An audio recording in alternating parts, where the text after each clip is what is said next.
Hello, मैं आपके सामने कुलदीप। आज हम बात करेंगे जो कल RSAT का जो एग्ज़ाम है उससे जुड़े कुछ महत्वपूर्ण क्वेश्चन आंसर्स की, जो आपके एग्ज़ाम की दृष्टि से बहुत ही ज़्यादा महत्वपूर्ण रहेगा। तो हम शुरुआत से शुरू करते हैं कि विश्व में कंप्यूटर के जनक किसे कहा जाता है, किसने विश्व का पहला कंप्यूटर बनाया था या कंप्यूटर का प्रारूप तैयार किया था। तो हम बात करते हैं तो विश्व में पहला कंप्यूटर बनाया गया था। तो पहला कंप्यूटर किसने बनाया था विश्व में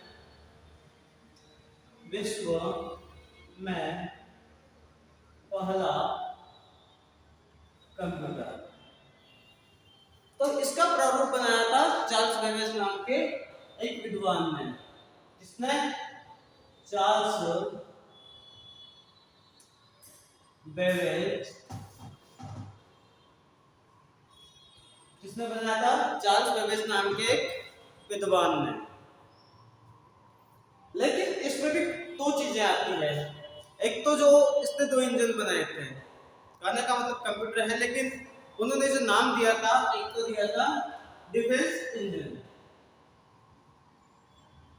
डिफेंस इंजन ये बनाया था इन्होंने 1822 में। कब बनाया था? 1822 में। लेकिन कुछ कारणों की वजह से ये फेल रहा या कुछ ज्यादा काम नहीं आ पाया, तो इन्होंने 1833 में एक मशीन बनाई जिसे बोलते हैं एनालिटिकल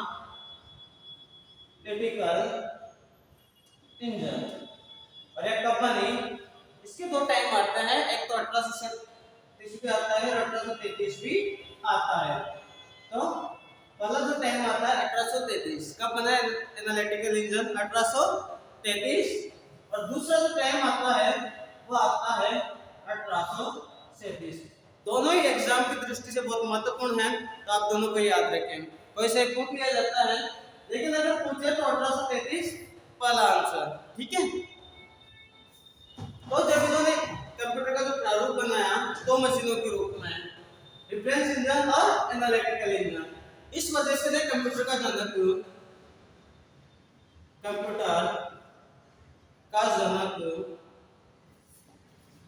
फादर ऑफ कंप्यूटर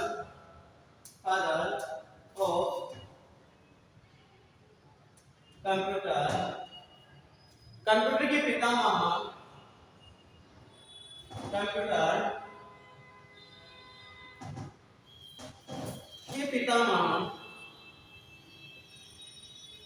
के पितामह आदि नामों से क्या किया जाता है, इनको जाना जाता है। कौन कौन से नामों से?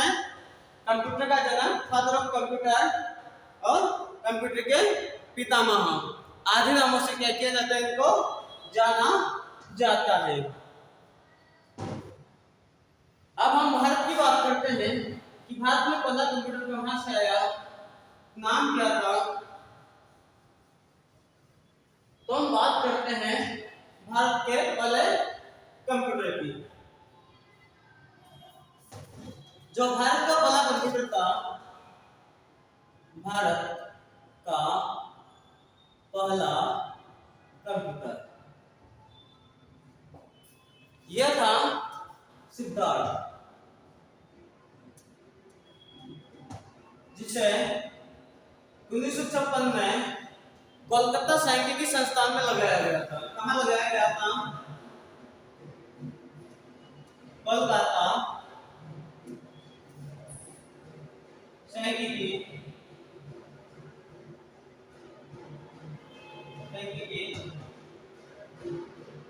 संस्थान। तो कहां लगाया गया था इसे? कोलकाता सांख्यिकी संस्थान में, जो भारत का पहला कंप्यूटर था। और इसे इंग्लैंड से आयात किया गया था। कहां से? इंग्लैंड से आयात किया गया था। यह पूर्णतः स्वदेशी नहीं था। ठीक है। अब आगे बात करते हैं। तो कंप्यूटर होता है तो इसके कितने भाग होते हैं? तो कंप्यूटर के मुख्य रूप से तीन भाग होते हैं। कंप्यूटर के तीन भाग होते हैं। तो कौन कौन से भाग होते हैं कंप्यूटर के? तीन भाग होते हैं। इनमें पहला आता है इनपुट डिवाइस पहला है इनपुट डिवाइस। ये क्या करता है, इसका कार्य होता है कंप्यूटर के अंदर डाटा फीड करने का। जो भी डाटा कंप्यूटर के अंदर डालते हैं तो इनपुट डिवाइस की मदद से ही डालते हैं। जैसे कि कीबोर्ड हो गया, जैसे कि कीबोर्ड हो गया, माउस हो गया, स्कैनर हो गया, स्कैनर हो गया। तो सारी चीजें किसमें आती है, जो इनपुट डिवाइस के अंदर आती है, जो कि सारी चीजें जो कंप्यूटर के अंदर जिनके माध्यम से डाटा डाला जाए। जैसे कि कैमरा हो गया, आपका कैमरा हो गया, आदि चीजें इसमें आएगी, इनपुट डिवाइस के अंदर आएगी। जो दूसरी होती है अपने सामने वो होती है आउटपुट डिवाइस। दूसरी है आउटपुट डिवाइस। जो दूसरी होती है आउटपुट डिवाइस, इनके द्वारा हमें क्या परिणाम प्राप्त होता है। जो अपने क्या प्रिंटर मशीन होती है, जेरोक्स मशीन, जैसे कि साउंड होते हैं, जैसे कि प्रोजेक्टर होता है, ये आउटपुट डिवाइस के उदाहरण होते हैं।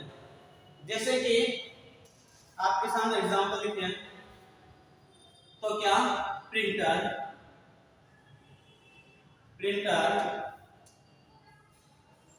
साउंड, प्रोजेक्टर, प्लॉटर, ये सभी किसके अंदर आते हैं, आउटपुट डिवाइस के अंदर आते हैं।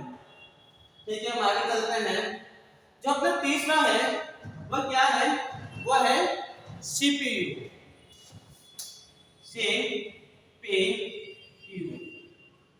जो अपनी तीसरी डिवाइस है वह है सीपीयू। सीपीयू की फुल फॉर्म होती है सेंट्रल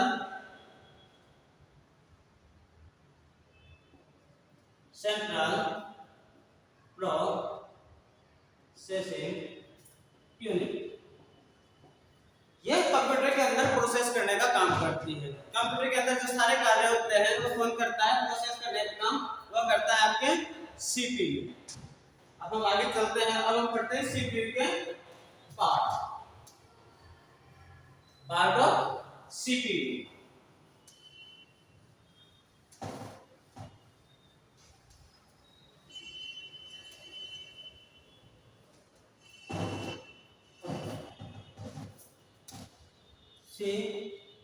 सीपीयू के भाग,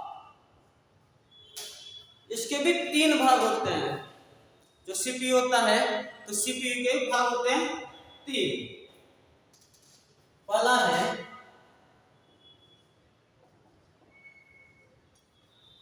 सीयू, इसे बोलते हैं कंट्रोल यूनिट।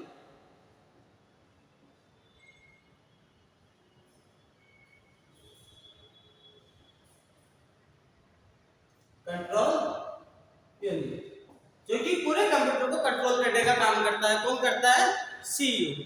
सीयू आपके कंप्यूटर को पूरा काबू में रखता है, कोई भी अनावश्यक चीजें नहीं होने देता। जो आप काम स्टार्ट करते हो वही सीयू करता है। दूसरा जो भाग है वह है एमयू, मेमोरी यूनिट। यह काम करता है स्टोरेज का। जो भी फाइल है आपके कंप्यूटर के अंदर सेव होती है वो सभी एमयू के अंदर सेव होती है। इसके भी दो पार्ट्स हैं, हम आगे पढ़ेंगे इसके दो पार्ट। और अब हम तीसरा पढ़ते हैं एएलयू। इसकी फुल फॉर्म होती है अरिथमेटिक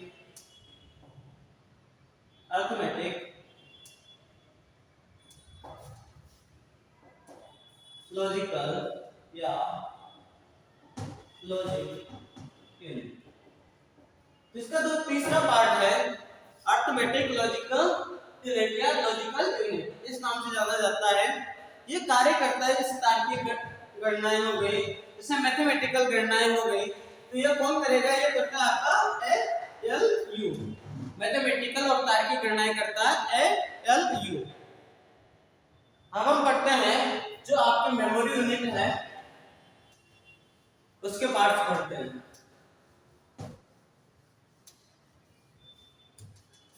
जो मेमोरी यूनिट है उसके भी दो पार्ट्स होते हैं, एम यू। फुल फॉर्म जैसे मैंने आपको पहले बताया था, मेमोरी यूनिट। इसके दो पार्ट्स होते हैं, पहला है प्राइमरी मेमोरी। पहला पार्ट क्या है? Primary memory. और द्वितीय पार्ट होता है, इसे बोलते हैं सेकेंडरी मेमोरी। जो प्राइमरी मेमोरी होती है इसे हिंदी में प्राथमिक मेमोरी बोला जाता है। कौन सी मेमोरी? प्राथमिक मेमोरी। इसके भी दो भाग होते हैं। जो आपकी प्राइमरी मेमोरी है इसके दो पार्ट्स होते हैं, दो अलग अलग भागों में बांटा जाता है इसे। एक होता है रैम, दूसरा होता है रोम। रैम और रोम, इसके भी दो पार्ट्स होते हैं। जो रैम होता है इसकी फुल फॉर्म होती है रैंडम एक्सेस मेमोरी।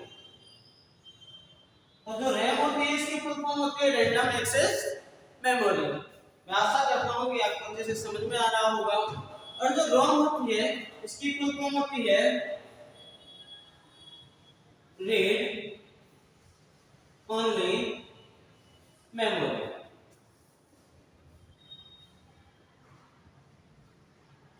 जो कि रोम है उसकी फुल फॉर्म होती है रीड ओनली मेमोरी। मैं रैम के बारे में आपको कुछ विस्तार से जानकारी दे दूं कि जो रैम होती है इसका डाटा होता है अस्थायी। लाइट गई या स्विच बंद हुआ तो रैम का डाटा तुरंत नष्ट हो जाता है, जबकि रोम का डाटा होता है परमानेंट। जब कंप्यूटर बनाया जाता है तो उसी के साथ डाटा फीड किया जाता है। अब हम आगे चलते हैं, हम थोड़ी जानकारी लेते हैं कंप्यूटर कैपेसिटी के बारे में। जो कंप्यूटर की पीढ़ियां हैं उनके बारे में हम थोड़ी जानकारी लेते हैं। तो जो कंप्यूटर की पीढ़ियां थी उनमें किस किस चीज का उपयोग किया गया हम जानकारी लेते हैं। कंप्यूटर की पीढ़ियां, जो कंप्यूटर की प्रथम पीढ़ी है, कंप्यूटर की प्रथम पीढ़ी, जो कंप्यूटर की प्रथम पीढ़ी है इसमें स्विचिंग डिवाइस के रूप में वैक्यूम ट्यूब, स्विचिंग डिवाइस के रूप में वैक्यूम ट्यूब का उपयोग किया गया था। इसका उपयोग किया गया था वैक्यूम ट्यूब, जो कंप्यूटर की प्रथम जनरेशन है, प्रथम पीढ़ी। जो कि द्वितीय पीढ़ी है, द्वितीय पीढ़ी है, इसमें वैक्यूम ट्यूब के बजाय ट्रांजिस्टर का इस्तेमाल किया गया था। किसका? ट्रांजिस्टर। किसका इस्तेमाल किया गया था? ट्रांजिस्टर। इसमें क्या थोड़ा चेंजेस किया गया और वैक्यूम ट्यूब के बजाय किसका उपयोग किया गया? ट्रांजिस्टर का। हम तृतीय पीढ़ी के बारे में जानते हैं। तृतीय पीढ़ी में इसमें एक्स्ट्रा चेंज हुआ। जो कंप्यूटर की तृतीय पीढ़ी है इसमें चेंजेस ये हुआ कि पहली बार कंप्यूटर में आईसी का उपयोग किया गया था। किसका? आईसी। आईसी की फुल फॉर्म मैं आपको बता दूं, इसकी फुल फॉर्म होती है इंटीग्रेटेड सर्किट। आईसी की जो फुल फॉर्म होती है इंटीग्रेटेड सर्किट होती है। आपके हर एग्जाम के लिए महत्वपूर्ण क्वेश्चन आंसर है। ये क्या है, एक शॉर्ट क्लास के रूप में आपको महत्वपूर्ण जानकारियां बता रहा हूं जो आपके एग्जाम की दृष्टि से काफी महत्वपूर्ण रहने वाले हैं। अब हम चलते हैं चौथी पीढ़ी की तरफ, चतुर्थ पीढ़ी। इसमें स्विचिंग डिवाइस के रूप में उपयोग में लिया गया था VLSI, यानी वेरी लार्ज स्केल इंटीग्रेशन। इसका उपयोग किया गया था स्केल इंटीग्रेशन। किसमें? चतुर्थ पीढ़ी में। जो पांचवी पीढ़ी आती है, पांचवी पीढ़ी, इसमें यूएलएसआई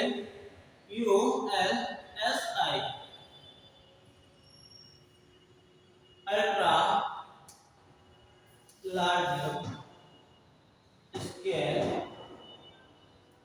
इंटीग्रेशन, इसका उपयोग किया गया था अल्ट्रा लार्ज स्केल इंटीग्रेशन। तो मैं आपको वापस रिपीट करता हूं। प्रथम पीढ़ी में वैक्यूम ट्यूब, द्वितीय पीढ़ी में ट्रांजिस्टर, तृतीय पीढ़ी में आईसी, चतुर्थ पीढ़ी में वीएलएसआई और पंचम पीढ़ी में यूएलएसआई का उपयोग किया गया था। किस वजह से? स्विचिंग डिवाइस के रूप में।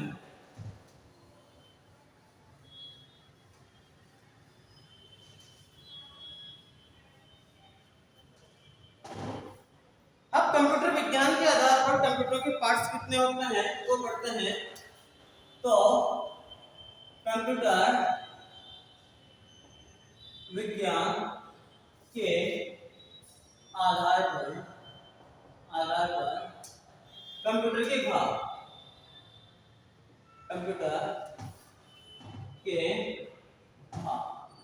तो इसके दो भाग होते हैं। एक तो होता है कंप्यूटर हार्डवेयर, दूसरा होता है कंप्यूटर सॉफ्टवेयर।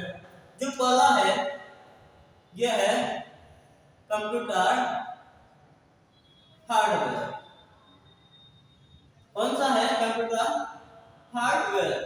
जैसे कि नाम से पता चल रहा है हार्डवेयर मतलब ऐसी वस्तु, ऐसा कंप्यूटर का पार्ट जो ठोस अवस्था में होता है, जिसे हम पकड़ सके, जिसे हम छू सके, तो कंप्यूटर हार्डवेयर होता है। जैसे कि एग्जांपल लिखें, जैसे कि एक हो गया आपके सामने माउस हो गया, कीबोर्ड हो गया,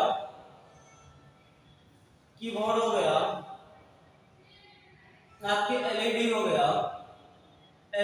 गया, जैसे कि प्रिंटर हो गया। ये सब क्या है? हार्डवेयर है किसके? कंप्यूटर के। अब हम आगे चलते हैं। दूसरा है कंप्यूटर सॉफ्टवेयर।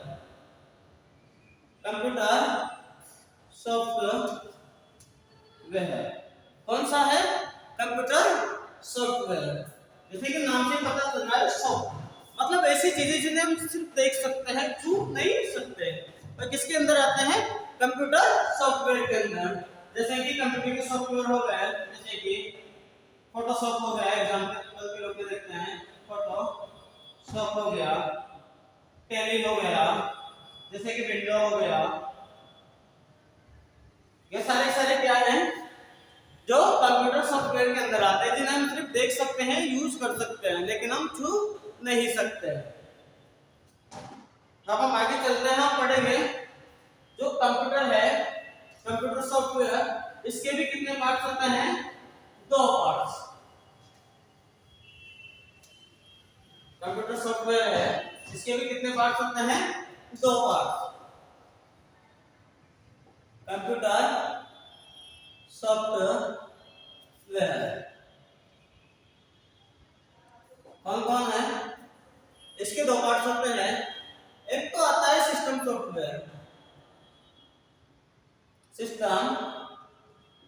सॉफ्टवेयर, दूसरा आता है एप्लीकेशन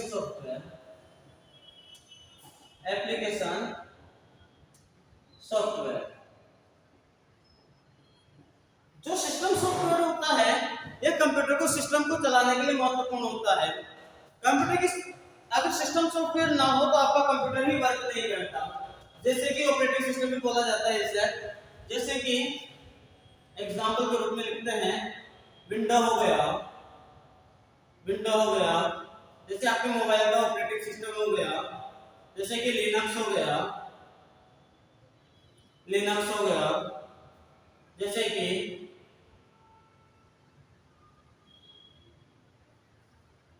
MS DOS हो गया, ये सारे किसके अंदर आते हैं? ये सारे आते हैं ऑपरेटिंग सिस्टम के अंदर।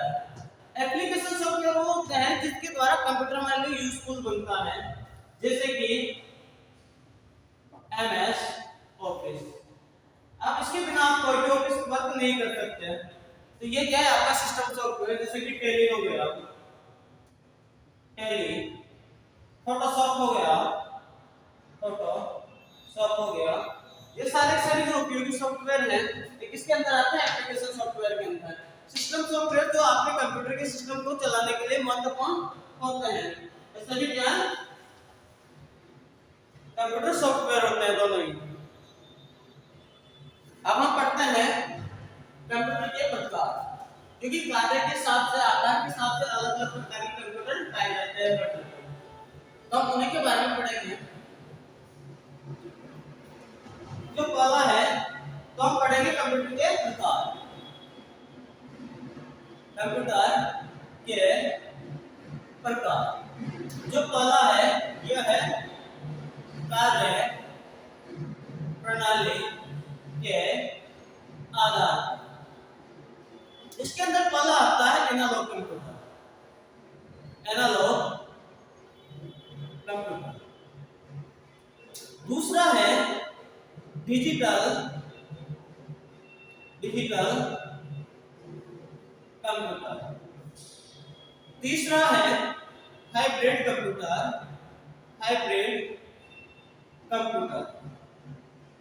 जो हाइब्रिड कंप्यूटर होता है वो डिजिटल और एनालॉग दोनों कंप्यूटर का मिक्स होता है। ठीक है, अब जो हम दूसरा पढ़ेंगे वो है उद्देश्य के आधार पर कंप्यूटर। जो दूसरा है यह है उद्देश्य के आधार पर कंप्यूटर, उद्देश्य के आधार पर कंप्यूटर। इसमें पहला है general purpose computer, general purpose computer, यानी सामान्य उद्देश्य कंप्यूटर, जनरल पर्पस कंप्यूटर। दूसरा होता है स्पेशल पर्पस कंप्यूटर। दूसरा कौन सा है, स्पेशल पर्पस कंप्यूटर, जो स्पेशल कार्यों के लिए बनाया जाता है। एक कंप्यूटर बनाया जाता है साधारण कार्यों के लिए और एक कंप्यूटर बनाया जाता है कुछ स्पेशल कार्यों के लिए। ठीक है, अब हम तीसरा पढ़ेंगे आकार के आधार पर कंप्यूटर। जो आकार होता है इसके आधार पर कंप्यूटर कौन कौन से प्रकार के होते हैं वो पढ़ेंगे हम। आकार के आधार पर इसमें पहला होता है मिनी कंप्यूटर। कौन सा, मिनी कंप्यूटर, साइज में छोटा। दूसरा होता है माइक्रो कंप्यूटर। जो तीसरा होता है ये होता है मेनफ्रेम कंप्यूटर, मेनफ्रेम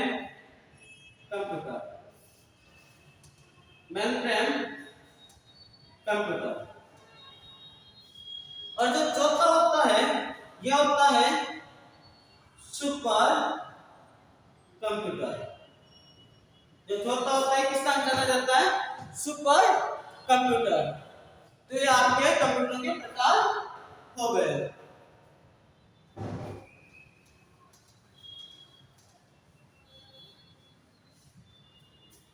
अब हम पढ़ेंगे कि विश्व में सुपर कंप्यूटर कब बनाया गया या किसने बनाया। तो जो विश्व है, विश्व में सुपर कंप्यूटर ये किसकी देन है, यह है सेमूर क्रे नाम के एक विद्वान की।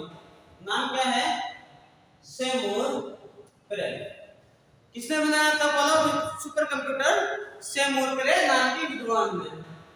और अगर अपन बात करते हैं भारत की, तो भारत के सुपर कंप्यूटर के जनक, सुपर कंप्यूटर के जनक कौन है, तो यह है विजय पांडुरंग भटकर।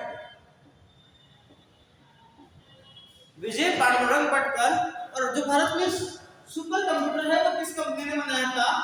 सीडेक। इसका मुख्यालय है पुणे, महाराष्ट्र। महाराष्ट्र, ठीक है। तो भारत में पहला सुपर कंप्यूटर किसने बनाया था?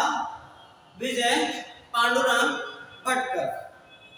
और जो विश्व में सुपर कंप्यूटर बनाने वाले कौन थे? वो थे सेमू क्रे। और सुपर कंप्यूटर का नाम था क्रे फर्स्ट, ठीक है। आपके लिए महत्वपूर्ण चीजें हैं सारी। जो भारत का पहला सुपर कंप्यूटर था उसका नाम था परम 8000। जो भारत का पहला सुपर कंप्यूटर था किस नाम से जाना जाता है? परम 8000 के नाम से। और कंपनी कौन सी है? सीडेक। इसका मुख्यालय कहां पर है? पुणे, महाराष्ट्र।